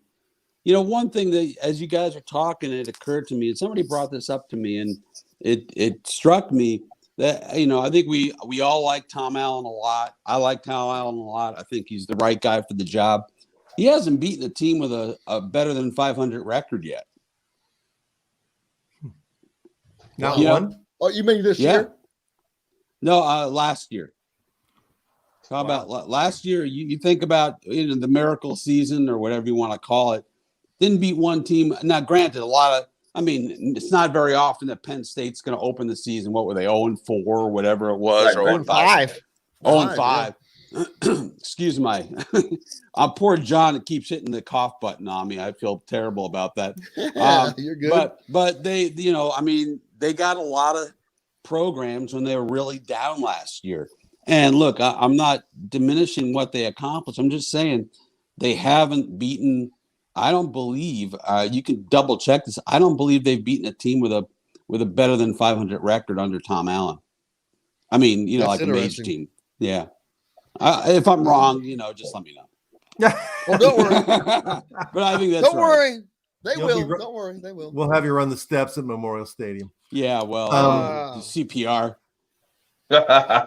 My question would be, and this would be for Derrick, when you're on a team, though, you got a defensive and offensive unit, and the defense is playing winning football. You could say just on defensive level, Indiana's defense is playing at a level where they should be. They're 2-4, so they should be maybe 4-2, maybe. Yep. Yeah, that's fair to say. But the offense isn't. The offense is playing, 1-5, even though they're 2-4. At what is there ever a point in the locker room where it becomes an issue, where defensive guys become frustrated or angry that the offensive guys aren't producing? Well, of course. I mean, and that's on the leadership within the team. Not the coach's leadership. Jack Tuttle has got to, and Donovan McCulley even, has got to say, hey, listen, guys, defense is doing a fantastic job. Okay, guys, we've got to, stick to our guns, and we've got to also do the same thing. These guys are going there, 3 and out, holding these guys to under, 10 points or whatever the case may be. Guys, we've got to do our job, and I think it's going to take the team leadership to step up and say, listen, man, we've got to do a better job than what we do. When we get in the red zone, we've got to, whatever play is called, the players can't do anything about whatever play is called. Okay. It's not pro football. They can't change the plays. So what Donovan McCulley, whoever's in there, is going to have to do is say, listen, man, this is the play that's called. Guys, I need you to do your job is get this thing in the end zone. That's basically what it's going to take, man, right now. I've watched enough football for enough years to know you ain't got an offensive line. You ain't got nothing. Right. No, you're right about that. That's the problem. You're right. You're right. You can't move the football. Nope. And I think this has been a perfect storm. I mean, all 4 teams they've lost are ranked in the top 10. Yeah, sure. They've helped contribute to it by scheduling Cincinnati, but the Big Ten has scheduled them into this hole where if they would have maybe played Minnesota or Rutgers or Maryland here in the first part of the season, we'd be looking at it a little bit differently. Nobody else in the country. I mean, I looked at the Sagarin ratings. Indiana's played the hardest schedule in the country, and they're not good enough to handle that. I mean, they're not. They don't have the offense, unfortunately. Bob, I know you've got a piece out on T.Y. Hilton. In regards to the big win over the weekend. I was talking about Carson Wentz looking good, but that was helped obviously by T.Y. Hilton. Yeah, it was an electric atmosphere at Lucas Oil when T.Y. came out, and then they made absolutely sure that the first play of the game was a quick 12-yard out to T.Y. to get the crowd juiced. T.Y. was great. It was kind of funny after the game. I asked him about the 45 Jordan jersey that he wore to the game, and he used some Jay-Z lyrics, which of course went completely over my head. But thank God I have young colleagues who told me what the hell he was talking about. And he was, it was something about Jordan wearing the 4-5, yada, yada, yada. So, it was a great moment for the Colts. He got hurt again. I don't know how serious it is. So far, it doesn't seem to be much of an issue. But, if Paris Campbell is out for the season again, poor guy, then they're going to need T.Y. because I love Michael Pittman. I think Pascal's decent. But they're going to need that third guy and or second guy, really. And hopefully T.Y.'s got a little bit left to offer before he walks off into the sunset. And Rick, I think you've got a piece out on Louisville. It amazes me that men's basketball, that they can continue to get the recruits no matter what happens there. I mean, nothing has slowed them down. And whatever they're doing, it's working. But that's truly amazing to me. They've not missed a beat, and it doesn't matter what happens. Yeah, it's slowed down a little bit with the high school kids. They got 2 high school kid recruits coming in this year, although they were both top 100 players. But Chris Mack's been very successful in the transfer portal, and he's got 4 transfers in who are all pretty good, including this kid Matt Cross, who I wrote about. Who I don't know if you probably remember, Jim, that a couple of years ago Archie Miller was the guy he was obsessed with getting, and he went to Miami instead. Really good 3-point shooter as a small forward, which I can't think of a team that needed a 3-point shooter more than Indiana. Yeah, exactly. But he left Miami in the middle of the year, and now he's at Louisville. And Chris Mack has done a tremendous job in the transfer portal. So that's how Michigan State rebuilt their football program. Mel Tucker, he's doing a hell of a job. Next week we got a 7-0 Michigan State and 7-0 Michigan game coming. That will be crazy. Can't wait for that one. That's they're both on a bye week this week, so that'll be next week. Rick and Bob, man, I thank you so much as always. Don't want to keep you too Thank long, you, man. but make sure you check out Bob's work at the Athletic. Become a subscriber, and of course Rick Bozich at WDRB.com. Man, thank you so much, guys. I'll see you soon, I'm sure. Bye, Derrick. Right, sounds good. Have a great day. We'll see you next week, man. He will. We've got more with Mike Middleton coming up, along with our man Derrick Jackson right here. Brought to you by the great folks at Psalms Family Restaurants. Make sure you check out the Psalms, whether it's the Cantina and also Bubba's 33 in Clarksville. Great meal, great food, pizza, burgers, beer. We're back right after this. We'll be right back to the Golf Club at Eagle Point Studios for more Indiana Sports Beat Radio with Jim Coyle, presented by Andy Moore Honda of Bloomington and Southern Stone Restaurant. Whether it's a celebration, whoo!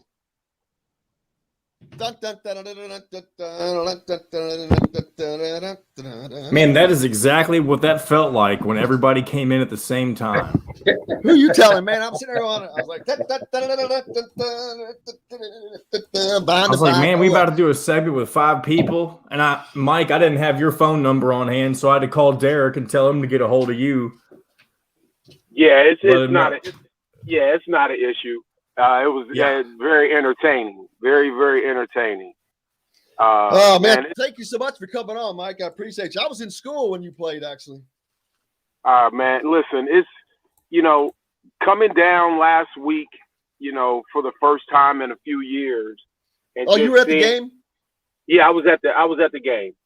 And watching them on TV last year and then coming down to the game, it was just, to me, that their offensive coordinator didn't give our offensive line a chance to gain any confidence, and save all this good stuff for when we're on the air. We're on break right now, but you got some good stuff coming. But yeah, so it was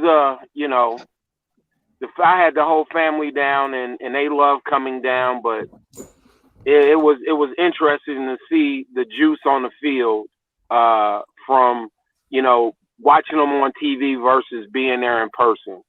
Right.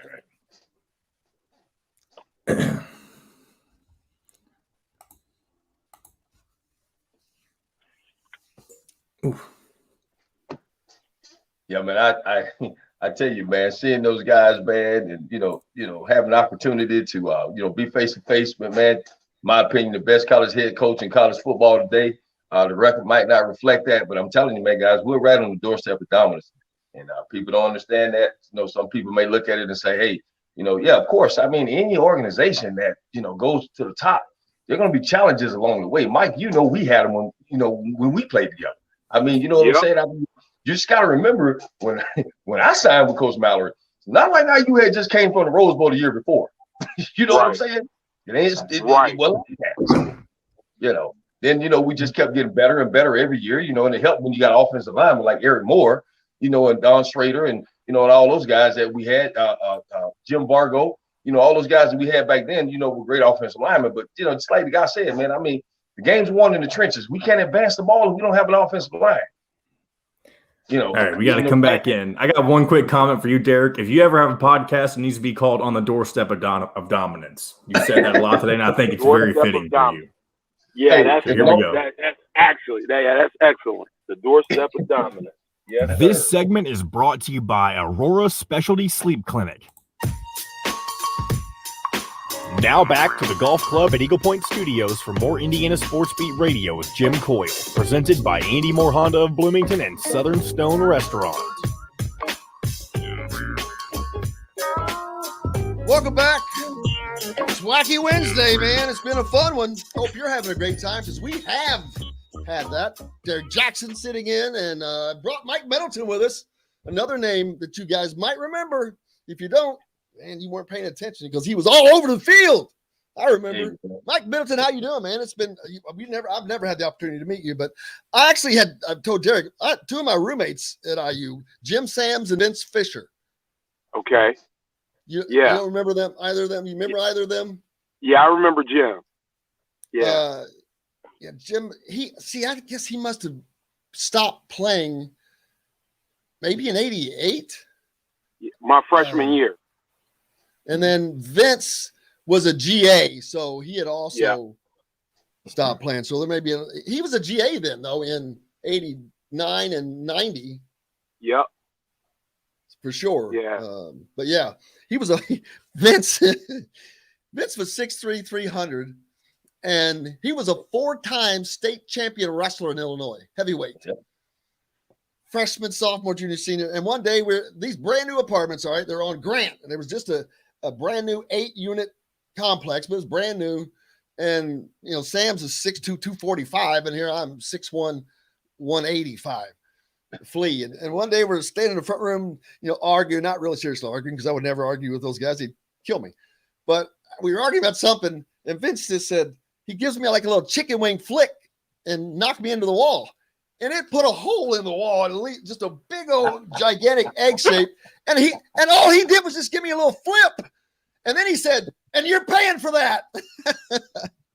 But man, it was just funny. Those guys are so strong, but great times. But that was just a great era, man. It was so much fun, and that's what people would love to see again.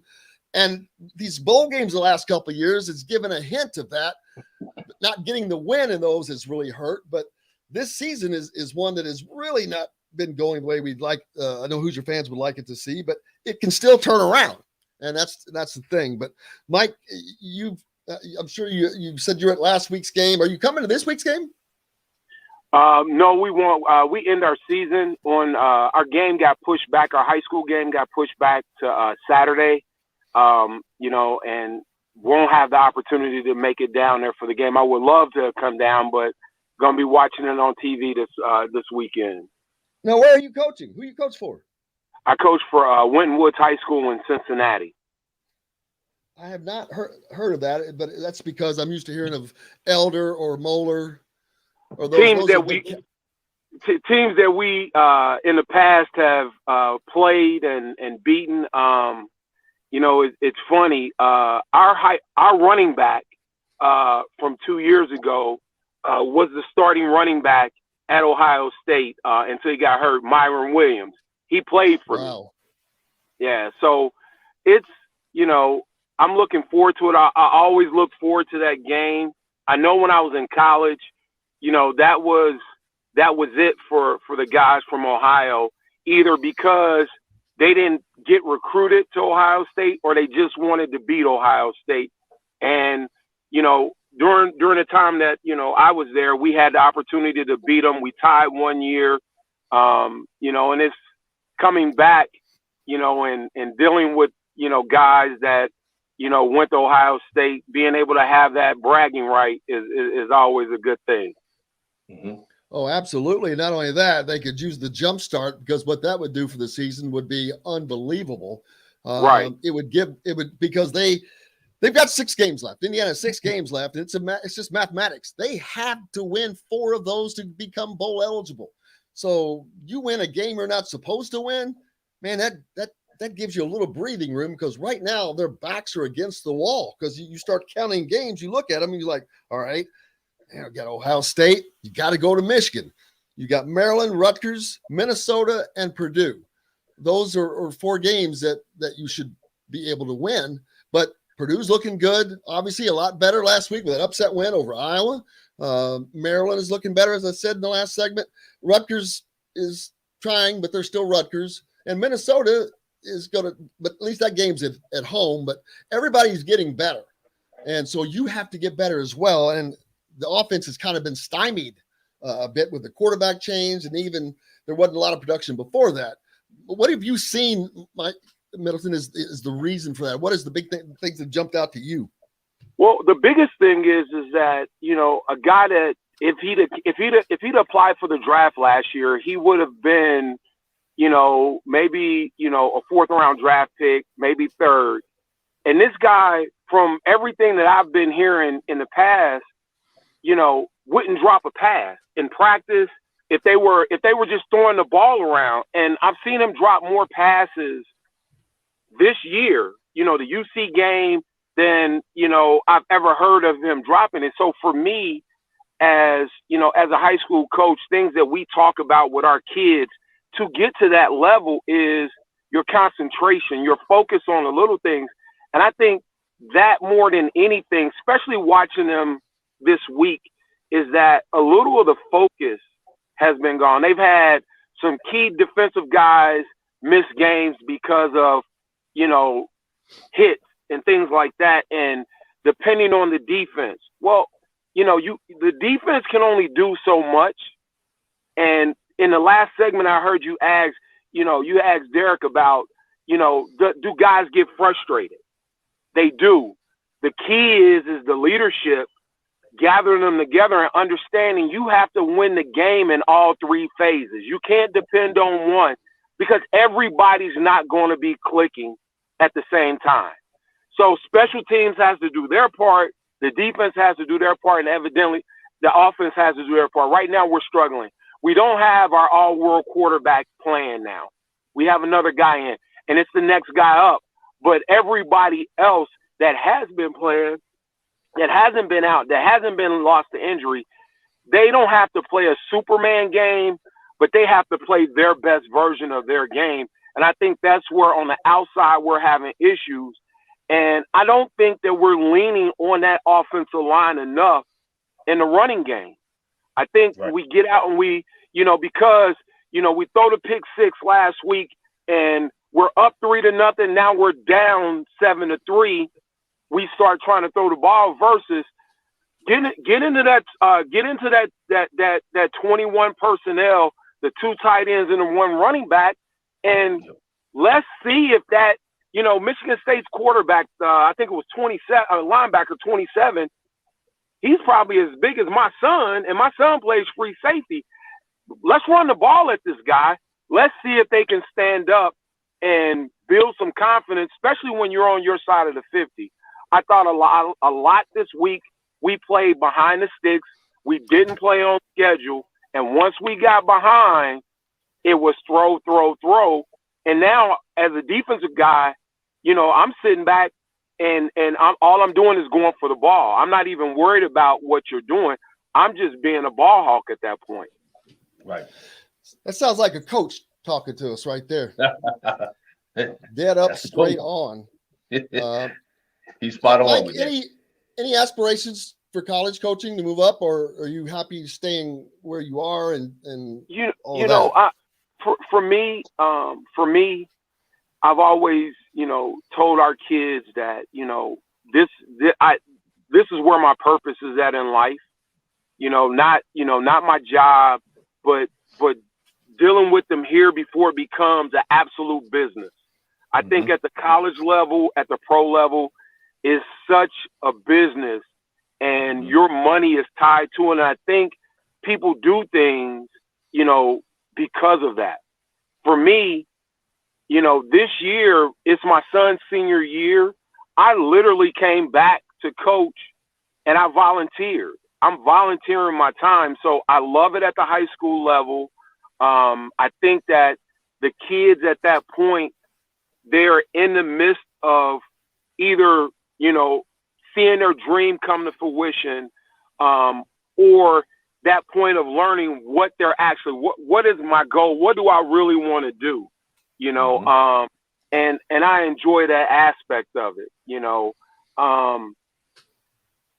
At some point I thought about college, but, once I got into coaching high school and, just the working with the kids, that 15 to 18-year-old kid, the one that comes in that could barely lift the bar, leaving out, benching over 300 pounds and seeing the confidence grow, there is where where my lane is. Absolutely. Well, that sounds like you don't have a job. I mean, because you love what you're doing. Right. That's what someone says, find something you love and you'll never work. Have to work for a living. Right. And now that is so true. That's not the case. I am working for a living, trust me. I got a job. Hey, trust me, I spend more money on them than I've ever made from them. So, that's how it is in high school coaching, high school football. I did it for 8 years, so I understand. I mean, you become mom, dad, sister, brother, pastor, counselor. You're everybody, man. You wear a lot of hats at the high school level, man.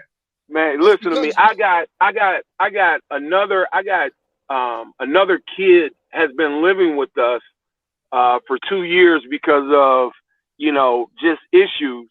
The kid was just dealing with too many adult issues at 16 years old, and we brought him into our house before the pandemic and everything, and now he's a part of us now, and this has been for the last 20 years. At some point in time, we've had a kid come and have to live with us or have to spend time with us and things like that, and or we don't have we're not the private school. We are a public county school, and our kids don't get cars at 16 or 17. They're piling in whoever has a vehicle to get back and forth or walking to the school. Just feeding them, getting them to doctor's appointments, and just being a parent, basically. Being an extended parent is basically what it's been. And how much did you take from football? And I'm not talking about the X's and the O's, because there's the statement. It's not about the X's and O's, but it's about the something in Jimmy and Joe's. Jimmy's and the Joes, yeah. You know what? I think for me, from the very day that I started playing football, and I was 6 years old when I started, I've been so fortunate to have some of the greatest leaders as coaches. High school, college with Coach Mallory, being able to play for Jimmy Johnson, being able to play with Don Shula, just some of the greatest coaches and leaders of men. And then, coming in at a time where, we had senior leadership and the juniors, it wasn't trying to sabotage you, but trying to teach you. I don't know, my relationship with Derrick, when I was coming up, he didn't have to take me under his wing. He didn't have to tell me, hey, show me, hey, this guy, because Derrick was the guy when I got to IU. He was a fraternity guy. He was a representation of everything that it was to be a college athlete. And I had a chance to look at it, and he didn't, it wasn't like, oh, well, you're not in my fraternity or you're coming to, replace me or something like that. It was like, come on, little guy, let me show you what it's going to be, and for me, that's what it's been about, always giving back. Right. That's the greatest thing football has given me is life lessons. Coach Mallory's whole thing was, hey, man, you better strap that chin strap up a little bit tighter, bite down a little bit harder on that mouthpiece, and you got to get it done. Yes, you sir. got to get it done. You can't walk away from it. Whether you want to do it or you have to do it, it's got to get done. Right. And it's your responsibility to get it done. Now with the way we practice, from down patrol to the run test, things have changed so much. And I have to, a lot of times with our kids, it's remembering, hey, this isn't that generation. Right. This isn't, these kids, their expectations are still to be successful, but in a different way. Right. Back in the day, you tell a kid, hey, I want you to run through that wall. And you look around and say, okay, that wall, you don't ask, well, why am I running through that wall? Now is, well, why am I doing this? How's this going to benefit? Yeah. And back then it was, we're not getting into all that. I just need you to run through that wall. And it was, just that blind faith. All right, I'm going to run through this wall so we can get this done. I think Coach Allen has a heck of a job and has done a heck of a job just from the expectation part of it. Because for a long time, there's a gap in Indiana football where it wasn't even no expectation. Oh, they're not going to win. Oh, the expectation is now built. And I think once you get the expectation, then the work and the results will come. I think they're taking a step back this year. I think it's still going to land us some good recruits. I think the transfer portal is going to be something that's going to be very beneficial for them because of the style of coach he is. I think he's going to be able to get, more seasoned players to come to Indiana, which then is going to turn into bigger wins for IU. I agree, and the thing is, we talked about they're just as close. The defense is elite. It's just offensively they've been off enough, but they've got to build up. They've got to get depth. Depth is something that Indiana has fought for 1,000 years, it seems like. And now with the transfer portal, that's a lot easier to satisfy that. I don't think they brought anyone in on the offensive line when they brought any transfers. All the transfers that came in were mostly offensive. There were a couple of defensive guys. But, Ryder Anderson was a great he came in. He's Ty Freifogel's cousin. Came in from Ole Miss. I think there were two guys that came in from Ole Miss right after they played against Indiana in the bowl game last year. Now, that was ironic to beat Indiana in the bowl game and then transfer there.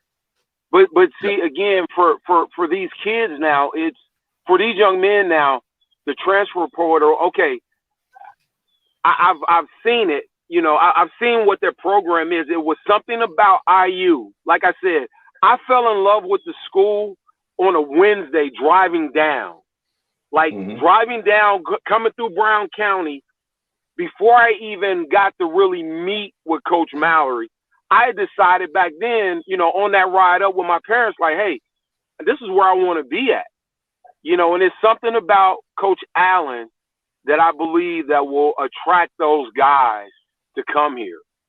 And I think once that happens a little bit more, again, weight room is the great divider, between those guys that are elite and good, with the offensive line. Cause again, you take Clemson. Clemson is having issues with that offensive line. That offense isn't producing. They're not winning like they were. The only constant has been Alabama. Georgia, they're always talked about, and then at the end they fizzle out. So confidence with them is, all right, well, let's wait and see. I just think that, again, when we were in school, that was the focus. We focused on our offensive line. We were lucky enough for the time that I was there to have some of the greatest running backs to ever play college football. And then we had some guys, we had some workers on defense. We had some blue-collar guys on defense that took it personal when they said that we couldn't stop a team. And, that's kind of the mentality, I think, for Indiana to be successful, Hey, Jim, you want to hear something funny? I'm going to tell you something real quick, Mike and Jim. When I was getting recruited in high school, I get a letter from Indiana. I look at it, it says Indiana. So I told my high school coach, I said, hey, coach, listen, I don't play basketball. I play football. And I didn't realize Indiana had a football program. Right. But this is the kind of impact that Coach Mallory had during his time. Well, you were right, Derrick. Before you guys got here, they didn't. Yeah, I know. Because I'm like, man. I know this is not Bobby Knight. Bobby Knight doesn't have. I can Bobby Knight have an interest in a guy that doesn't even play basketball.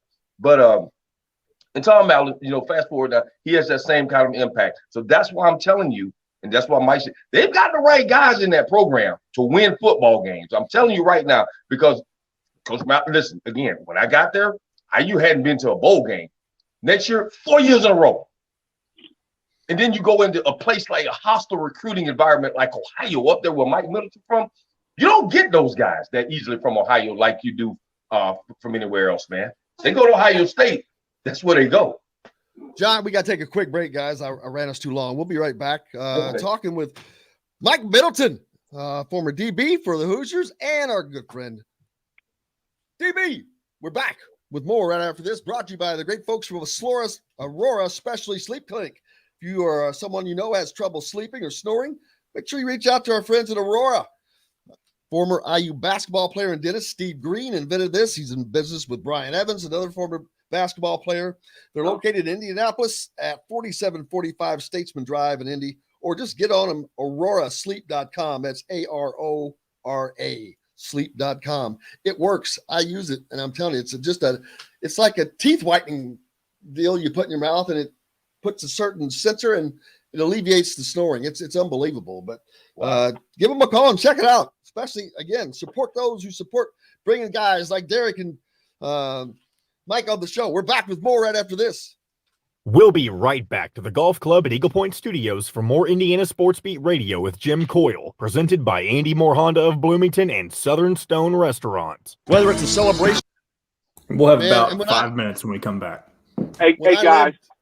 Yeah. Hey guys, I got a safety meeting here shortly. Sure. Jump off anytime, man. Okay. You got to go now. Derrick, you go now. You can. Yeah, I got to get out of here. Hey, Derrick, I'll holler at you later. Thank you guys for having me on. Hey, man, thank you, and can't wait to have you on again, man. You're awesome. No problem. Thanks, sir. Good to meet you. Yes, sir. Hey, he was awesome, man. Hey, appreciate that, man. I'll keep the pipeline going, man. Got a lot of guys. I love all those guys. That's when I was playing too. That's when I was in school. But I got a great story too. I cannot remember who it was. There was another former player, and I had no idea what his name was, but we lived in this. It was just an 8-unit apartment complex that they had just built right off of Grant, right about a block up from 17th. So we're right there at the stadium, right by Dave's Convenience Mart. Dave's convenience store. It's not called Dave's anymore, but it was Mike Tyson was fighting Buster Douglas. We're all watching this fight. And that other dude who was in the apartment caddy corner to us said, if Buster Douglas beats Mike Tyson's, I will strip down naked and walk to Dave's and back. When Buster dropped him, man, we all jumped up and ran out over to his apartment and said, let's go. We're yelling at him. And he stripped down to his underwear, but that's as much as he got. But just funny stuff. That's crazy, man. Yeah, that was those were the years, man. And I'll tell you, Bloomington has changed so much. I actually got a little disoriented when I was there. Because like, well, man, this wasn't here. That was not there. I've never seen that before. Things like that. But I mean, over 30 years, what do you expect? Things change, man. What did you think of the stadium, man? Man, phenomenal. That's the first time you've seen the stadium since they did everything, hasn't it? Right, phenomenal. When I took a tour with Mark Deal, he would always say, "This is where this was. This is where you are now." Coach Mallory's office, the old locker room, the weight room, the coaches' offices, and of course they've added, the locker room that was donated by Trent and Julie Green. Phenomenal locker room. Can't say enough about it. So, no, what? Say that again. I say the Trent and Julie Green locker room and the Bill Mallory coaches wing. That's all in the stadium there in the as it was renovated. So things have been added. So it's phenomenal, man. I tell you, I had a great time. Hey, we're coming back in. I hate to interrupt the conversation. We're coming back in. Podcast or on this station each weekday. If we're not on the station where you live, we should be. Ask for Indiana Sports Beat Radio. This segment is brought to you by RE/MAX Advanced Realty, Indy Home Pros team by Cheryl Sizemore. Now back to the Golf Club at Eagle Point Studios for more Indiana Sports Beat Radio with Jim Coyle, presented by Andy Moore Honda of Bloomington and Southern Stone Restaurant. Welcome back. Indiana Sports Beat Radio brought to you by our great folks like Cheryl Sizemore. If you're looking for a home in the Indianapolis area, Cheryl Sizemore's got 2 decades of experience, and that could be the difference between you getting the home you want or not. Reach out to Cheryl at IndyHomePros.com with RE/MAX. Need to get you a little spot up here, Derrick. Hey, I've been thinking about it, man. I told my friends when I told them I was coming back this week, they're already calling me before I got home. Say, hey, man, did you get your plane ticket yet? And actually, Jim, I'm really seriously considering what you said. I'm thinking right now, man, let me go online as soon as I get off the show, get me a ticket and head on back up there, because I'm just keep thinking about it. That is going to be a phenomenal big game. Love to see you again too, as well, man. Well, we will definitely do it. We'll do a post-game show. Absolutely, hey, no problem. Hey, no problem. But yeah, what airline is it that there's? Well, I fly Spirit, man. I mean, listen, man. The last time I came up there, yeah, man, $77 round trip. You cannot beat that, brother. No, heck no, man. Absolutely. We'll go paint the town red. And white. Absolutely. Looking forward to that. Looking forward to this weekend. I don't get to see a lot of other college games, unfortunately, because if you're working a game, it's an 8-hour day. I know. I get you have to arrive about, I like to arrive 2 hours early before the game. So, and then you got a 3-hour game or 3.5 to 4 hours. Actually, it's closer to 3:45 to 4 when teams are throwing the ball. Right. So there's, and then after it's another 2 hours afterwards. So, right. And that's I don't like those late night games. They're fun to watch, but if I could leave, it would be great. The only good thing is I don't have any traffic when I leave.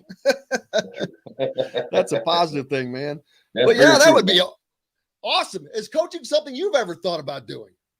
Like I said, I did it for 8 years in high school. Well, I mean, never thought about. Yeah, but continue on the college level is what I should have said. On college level, I mean, the thought briefly crossed my mind, but you know what, man? I mean, the commentating, the analytical part of the game, I like that more, man. Like I tell you, Jim. I mean, since connecting with you, this is something, man, that I really enjoy doing, and just talking sports in general, giving my perspective on what I think.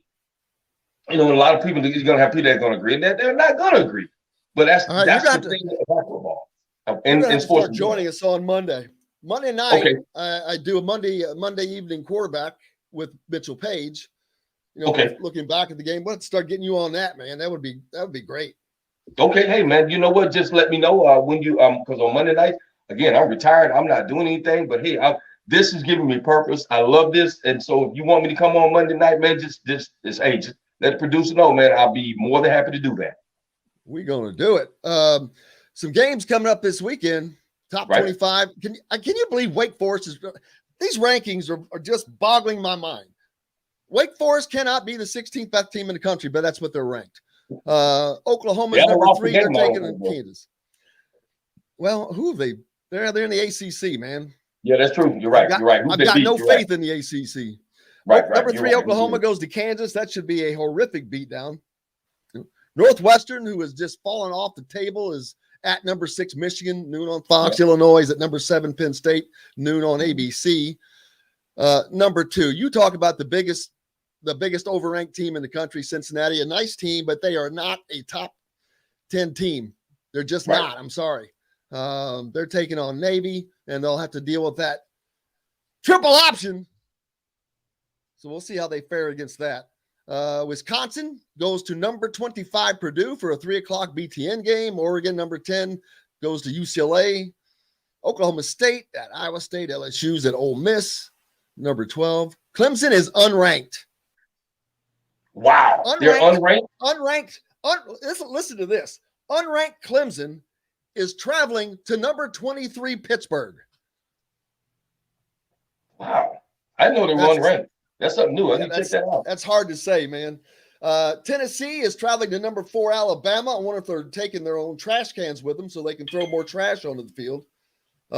Number 22 San Diego State is at Air Force. Number 5 Ohio State Buckeyes visit the Indiana Hoosiers at Memorial Stadium, 7:30 on ABC. I need to find out who's doing that. USC travels to number 13. Hey, we're over. We got to wrap it up. We're over. Oh, didn't know that. All right, guys. Man, see, when you have so much fun, you can't stop.